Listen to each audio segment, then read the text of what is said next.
श्रीगुरुभ्यो नमः।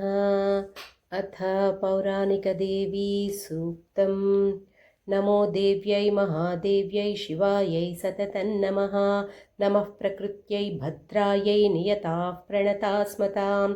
रौद्रायै नमो नित्यायै गौर्यै धात्रै नमो नमः। ज्योत्स्नायै चेन्दुरूपिण्यै सुखायै सततं नमः। कल्याण्यै प्रणतां वृद्ध्यै सिद्ध्यै कूर्मो नमो नमः। नैऋत्यै भूभृतां लक्ष्म्यै शर्वाण्यै ते नमो नमः। दुर्गायै दुर्गपारायै सारायै सर्वकारिण्यै ख्यात्यै तथैव कृष्णायै धूम्रायै सततं नमः। अतिसौम्यातिरौद्रायै नतास्तस्यै नमो नमः। नमो जगत्प्रतिष्ठायै देव्यै कृत्यै नमो नमः। या देवी सर्वभूतेषु विष्णुमायेति शब्दिता नमस्तस्यै नमस्तस्यै नमस्तस्यै नमो नमः। या देवी सर्वभूतेषु चेतनेत्यभिधीयते नमस्तस्यै नमस्तस्यै नमस्तस्यै नमो नमः।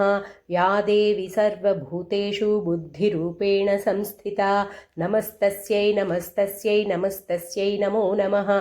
या देवी सर्वभूतेषु निद्रारूपेण संस्थिता नमस्तस्यै नमस्तस्यै नमस्तस्यै नमो नमः। या देवी सर्वभूतेषु क्षुधारूपेण संस्थिता नमस्तस्यै नमस्तस्यै नमस्तस्यै नमो नमः। या देवी सर्वभूतेषु छायारूपेण संस्थिता नमस्तस्यै नमस्तस्यै नमस्तस्यै नमो नमः। या देवी सर्वभूतेषु शक्तिरूपेण संस्थिता नमस्तस्यै नमस्तस्यै नमस्तस्यै नमो नमः। या देवी सर्वभूतेषु तृष्णारूपेण संस्थिता नमस्तस्यै नमस्तस्यै नमस्तस्यै नमो नमः। या देवी सर्वभूतेषु क्षान्तिरूपेण संस्थिता नमस्तस्यै नमस्तस्यै नमस्तस्यै नमो नमः।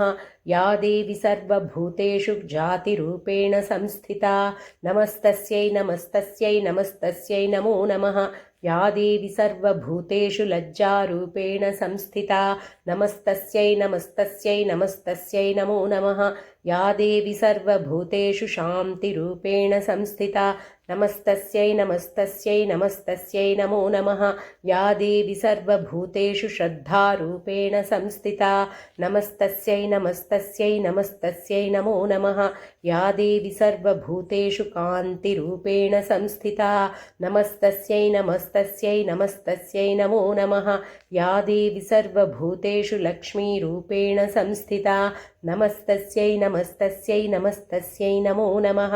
या देवी सर्वभूतेषु वृत्तिरूपेण संस्थिता नमस्तस्यै नमस्तस्यै नमस्तस्यै नमो नमः।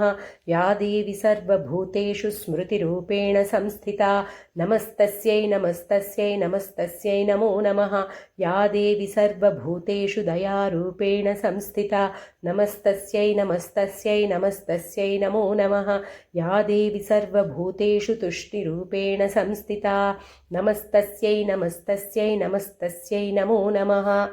या देवी सर्वभूतेषु मातृरूपेण संस्थिता नमस्तस्यै नमस्तस्यै नमस्तस्यै नमो नमः। या देवी सर्वभूतेषु भ्रान्तिरूपेण संस्थिता नमस्तस्यै नमस्तस्यै नमस्तस्यै नमो नमः।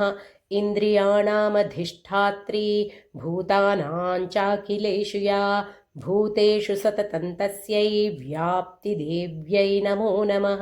चितिरूपेण या कृत्स्नमेतद्व्याप्या स्थिता जगत् नमस्तस्यै नमस्तस्यै नमस्तस्यै नमो नमः।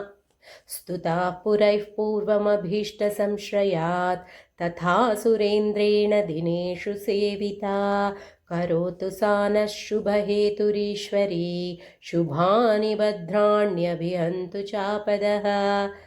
या साम्प्रतं चोद्धतदैत्यतापितैरस्माभिरीशा च सुरैर्नमस्यते या च स्मृता तत्क्षणमेव हन्ति नः सर्वापदो भक्तिविनम्रमूर्तिभिः। इति श्रीपौराणिकदेवीसूक्तं सम्पूर्णम्। हरे श्रीनिवास।